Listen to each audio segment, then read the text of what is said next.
Doctor BR Ambedkar Konaseema జిల్లా రామచంద్రాపురం గురుకుల పాఠశాలలో ఫుడ్ పాయిజన్ కావడంతో 57 మంది విద్యార్థులు ఆసుపత్రి పాలయ్యారు. గత 2 రోజులుగా వాంతులు, విరోచనాలతో బాధపడుతున్నామని విద్యార్థులు తెలిపారు. ఈ ఘటన ఆదివారపుపేట పాఠశాలలో చోటు చేసుకుంది. డాక్టర్ బిఆర్ అంబేద్కర్ గురుకులం హాస్టల్లో ఫుడ్ పాయిజనింగ్ ద్వారా కొద్దిమంది చేయడానికి వాంతులు విరేచనాలు అవడం జరిగింది. దాని దృష్టిలో పెట్టుకొని వెంటనే ద్రాక్షారామం మెడికల్ ఆఫీసర్ ఇద్దరిని అక్కడ క్యాంప్ అరేంజ్ చేయడం జరిగింది. క్యాంప్లో అక్కడ మేము చిల్డ్రన్ స్క్రీన్ చేసినప్పుడు యాక్చువల్ అక్కడ 450 చిల్డ్రన్ అట్లా స్టేజ్లు ఉన్నారు.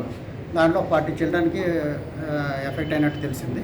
దీంట్లో కూడా ఒక 8 చిల్డ్రన్ మాత్రమే 4-5 టైమ్స్ అలా అవడంతో వాళ్ళకు డిహైడ్రేషన్ ఉంటుందో వాళ్ళని ఏరియా హాస్పిటల్ రామచంద్రపురానికి షిఫ్ట్ చేయడం జరిగింది.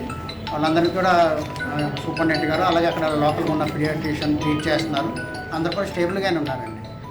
తర్వాత మేము అక్కడ హాస్పిటల్ అక్కడ సెంటర్ని కూడా విజిట్ చేయడం జరిగింది. దాంట్లో ఏంటంటే ఒక శానిటేషన్ అది సరి చేయమని చెప్పడం జరిగింది. అట్లనే మెయిన్ రీజన్ ఏమంటే